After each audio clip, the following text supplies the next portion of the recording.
Assalamualaikum warahmatullahi wabarakatuh. Saya Zulfikar Haji Kusuma dengan NPM 20330776 dari Teknologi Informasi 1C. Nah, di sini saya akan mempresentasikan ringkasan praktikum desain dan analisis sistem. Di sini yang pertama ada problem statement. Deskripsi proyeknya di sini yaitu saya membuat proyek tentang penjualan sepatu. Sistem informasi penjualan sepatu di sini adalah sistem informasi yang dilakukan untuk mempermudah dalam penjualan dan promosi. Dengan sistem informasi ini, konsumen dapat melakukan pembelian secara online tanpa harus mendatangi tempat penjualan sepatu tersebut. Pembelian produk sepatu ini dapat dilakukan melalui situs sepatudn.com. Di sana konsumen bisa memilih varian jumlah yang akan dibeli. Lalu ada keadaan penjualan sistem penjualan sepatu digunakan ini belum terotomasi. Untuk proses penjadwalan berkunjung ke toko, sistem saat ini belum melakukan penjadwalan membuat toko di e-commerce, jadi calon pembeli hanya bisa mendatangi toko secara offline. Untuk proses pelayanannya masih dilakukan secara langsung, yaitu calon pembeli mendatangi toko. Proses pemilihan produk, pada sistem ini konsumen harus memberitahu keluhan atau menanyakan ketersediaan produk yang akan dibeli. Proses pembayarannya, konsumen harus mengantri di kasir. Adapun orang yang terlibat antara lain yaitu penjual, pembeli, pramuniaga, dan kasir. Lingkup proyek yang dikerjakan di sini yang pertama ada tahap perencanaan, tahap analisis, tahap desain, tahap konstruksi, tahap uji coba, tahap implementasi, dan tahap operasional dan pemeliharaan dilakukan oleh tim yang membuat proyek tersebut. Lingkup data yang dikerjakan yaitu data jenis sepatu, stok sepatu, harga sepatu, data pembeli, dan data transaksi. Proses offline yang dikerjakan, pembeli datang ke toko sepatu, pembeli menanyakan stok dan memilih variasi sepatu, pelayan melayani pembeli yang datang ke toko, pembeli mengantri di kasir, pembeli melakukan transaksi atau pembayaran di kasir. Dan lalu lingkup proses yang dikerjakan adalah untuk online yang dikerjakan yaitu menulis produk di situsnya yaitu sepatudn.com. Pembeli memasukkan variasi, warna, dan ukuran sepatu.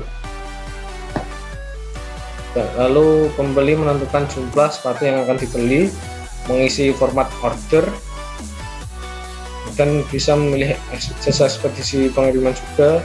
Yang kelima, mengecek kembali produk yang akan dibeli. Yang keenam, melakukan pemesanan. Yang ketujuh, melakukan pembayaran melalui bank atau metode yang tersedia. Dan yang dipilih untuk yang ke-8, menunggu proses konfirmasi pengiriman produk. Proses 9, admin toko melakukan verifikasi pemesanan. Untuk 10, pegawai toko melakukan packaging atau pengemasan. 11, pegawai toko mengirimkan pesanan. 12, kurir mengantarkan barang ke tempat tujuan dan barang akan diterima ke customer. Di sini ada komunikasi yang dikerjakan yaitu antara pembeli dan pelayan. Lalu ada pelayan dan pemilik toko, dan ketiga ada pembeli dengan kasir. Aliran sistem informasi lama dari hasil observasi sistem informasi pengolahan data penjualan barang dan wawancara dengan pimpinan sepatudn, maka disimpulkan bahwa sistem informasi pengolahan data penjualan masih manual. Bentuk laporan yang diperoleh terkait dengan hasil pengolahan data penjualan barang adalah sebagai berikut. Laporan penjualan barang per periode, formatnya ada nomor, kode transaksi, tanggal, kode pelanggan, nama barang, harga barang, jumlah, dan jumlah harga. Misalnya kode transaksi 001 beli pada bertransaksi pada 20 September 2020, kode pelanggan PLG 001. Peremisan di sini membeli dua barang yaitu Ardes dan Nike AF1. Harga barang 200 dan 1.250.000, jumlah 11. Jumlah harga ini sudah tertera. Lalu next, ada daftar pelanggan juga. Daftar pelanggannya seperti ini, berisikan format kode pelanggan, nama pelanggan, alamat, dan nomor telepon. Lalu ada faktor penjualan. Faktor penjualan di sini ada nomor, kode barang, nama pelanggan, harga sepatu, jumlah, dan jumlah harga.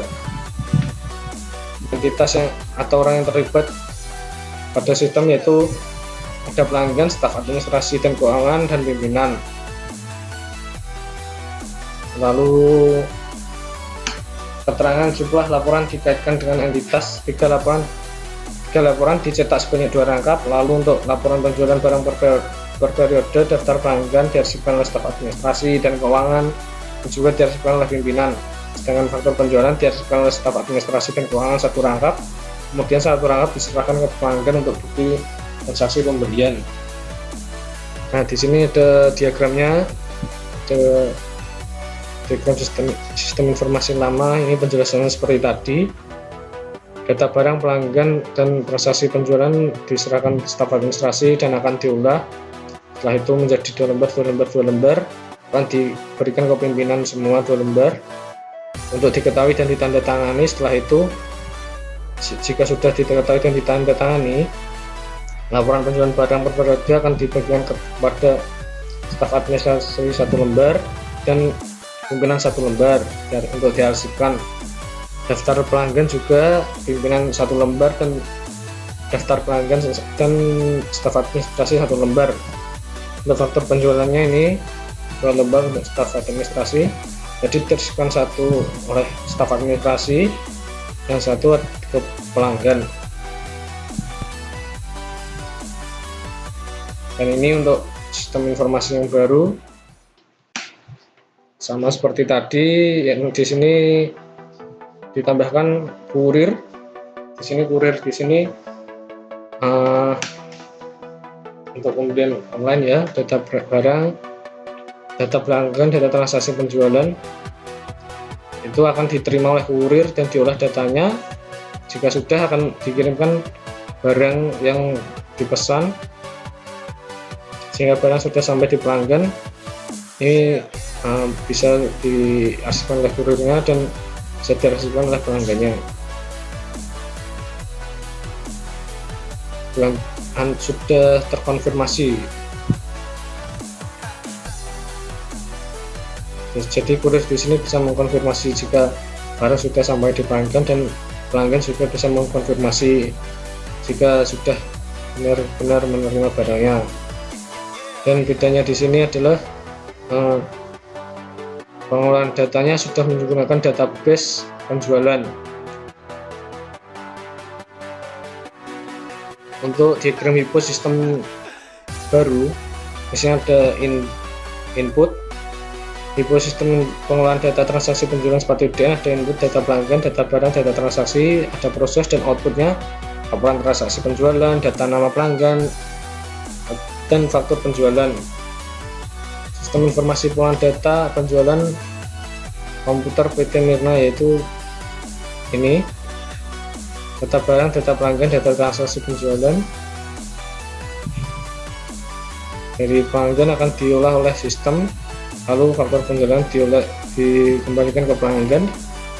Lalu data barang, data pelanggannya di sini dari kasir akan diolah oleh sistem, dan laporan penjualan barang per periode akan diterima oleh kasir.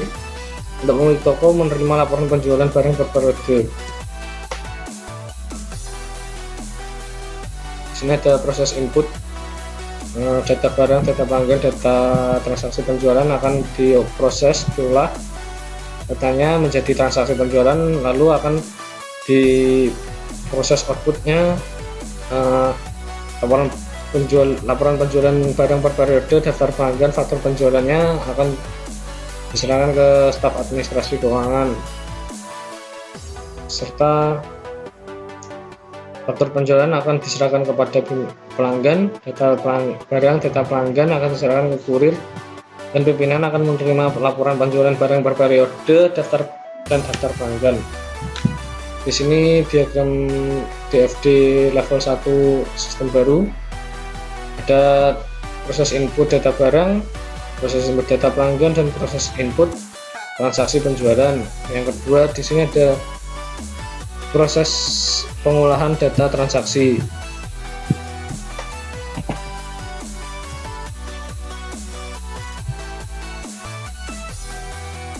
Lalu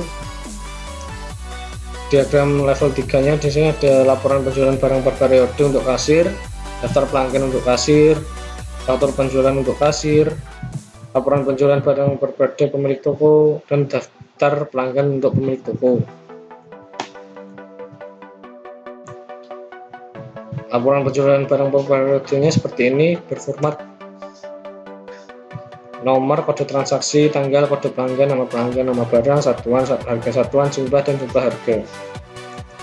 Next, daftar pelanggan.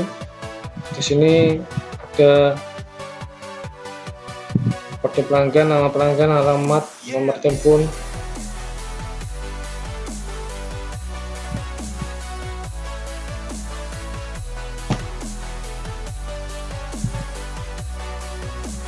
Untuk faktor penjualannya ada faktor penjualannya seperti ini, nomor, kode barang, nama barang, satuan, harga satuan, jumlah, dan jumlah harga.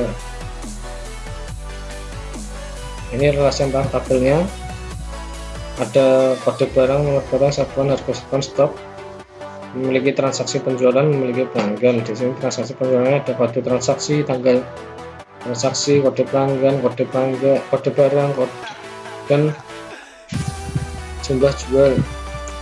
Dan pelanggan di sini ada kode pelanggan, nomor, nama pelanggan, alamat, dan nomor telepon. Untuk desain tabel barang seperti ini, kode transaksi, tanggal transaksi, kode barang, kode pelanggan, jumlah jual, tipe varchar, date varchar, dan integer, panjang 8, default 5553. Kode transaksinya seperti ini contohnya. Ada desain tabel pelanggan dan juga desain transaksi penjualan. Di sini ada desain input data barang. Kenapa di sini ada tambah seperti ini agar nanti bisa diubah-ubah stoknya. Jika stok berubah bisa di drop down, bisa di drop. Desain input data pelanggan. Di sini ada kode pelanggan, nama pelanggan, alamat, telepon, dan ekspedisi atau kurir. Lalu ada desain input transaksi penjualan juga, kira-kira seperti ini. Untuk desain proses, jumlah harga sama dengan jumlah satuan kali jumlah jual. Total harga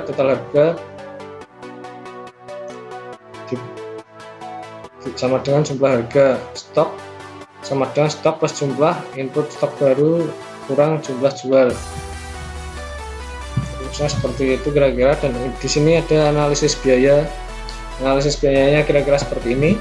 Ada biaya pengaduan, total biayanya sekian, biaya operasional total biayanya sekian. Tabel analisis manfaat. Di sini ada biaya proyek, total biaya konsultan sekian, tahap analisis sistem, total biayanya sekian, tahap desain sistem, total biaya desain sistem sekian, tahap penerapan sistemnya, total biayanya sekian, total biaya pengembangan sistemnya, semua dari total sebelumnya, yaitu di tahun ke-0 adalah 93 juta. Dan biaya operasi perawatannya di sini sudah mulai berjalan dari tahun 1, tahun kedua, tahun ketiga, tahun keempat, dan sudah ada total biayanya semua yang dihabiskan itu sekitar sekian. Manfaat tahun ke-1, perhitungan return of investment atau ROI adalah manfaat tahun ke-1 yaitu 68 juta, kedua 88 juta, yang ketiga 113 juta, keempat 125 juta. Total manfaatnya 394 juta 500. Sedangkan total biaya yang dikeluarkan yaitu tahun ke-0 sebesar 173 juta, tahun ke-1 sebesar 200 juta, 12.200.000, kedua 13.500.000, ketiga 15.800.000, dan keempat 17.050.000. Total biaya 231.550. Sini ada rumusnya, total manfaat dikurang total biaya dikali per total biaya kali 100%. Di sini memasukkan total manfaatnya, total biaya sekian, dan diper total biaya juga dikali 100%, menghasilkan ROI sekitar 70,37%. Maka investasi pada pengembangan sistem informasi dapat diterima karena menghasilkan.